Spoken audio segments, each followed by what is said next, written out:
The people that have been the biggest influences and discipleship makers for me, really, they've started at an early age when I was a young boy and developed all the way through.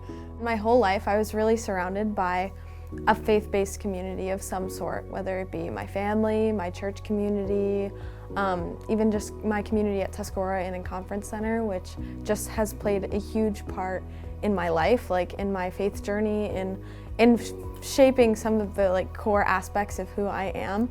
Now, where I feel like my faith kind of took over and it went from just being something that my family believed in to actually something that I held dear to my heart was actually much later in my life.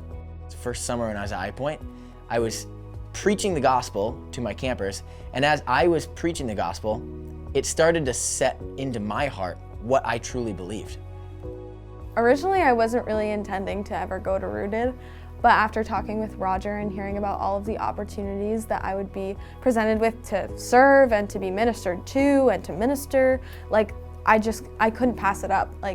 It's kind of a once-in-a-lifetime opportunity to be able to spend a year devoted to God, devoted to discipleship and pursuing the Lord, but also devoted to creating friendships and relationships.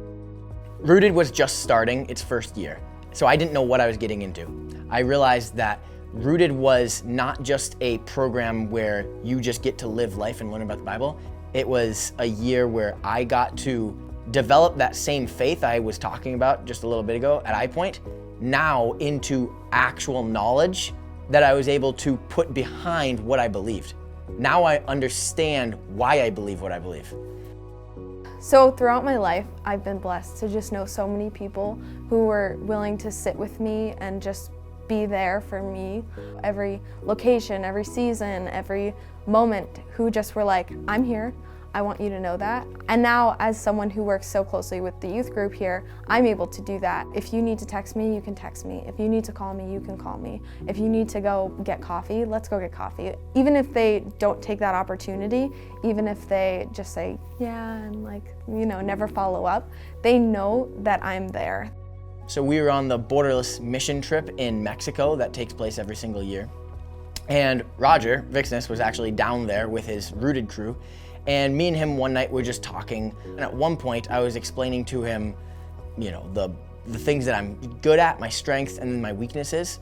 And he encouraged me Joel, don't let your weaknesses be the things that kind of control what you avoid, and just be amazed at what God does. And now coming back here, I get to sit under my dad once again, and John Runovic. I think the biggest surprise for me being in youth ministry is how quickly the kids are willing to open up. The stories that they have told me about the struggles in life, but also the big wins that they've had, has been super eye-opening for me because it shows me that they trust me and they trust the story that I'm telling them. They believe it's true. In the truest sense, I have seen kids' lives radically change. They've never been in a church, and now they have a zeal for the Lord. They're here every single week, they're in the prayer groups, they're encouraging their friends in a way that I would never be able to do because they're right in the high school and they're doing the ministry right there. The gospel has an impact on everybody. One of the biggest blessings for me has been that I've been able to see how all the teaching and the learning, how that plays out for me now in my everyday life. I've been able to see now how God has used what I've been taught to just allow me to bless the people that are around me. At the end of the day, ministry is relational. Jesus was relational. That was how he connected with people. He loved people and they recognized his love and they were willing to hear his story, really. And God has crafted the greatest story of all time for us.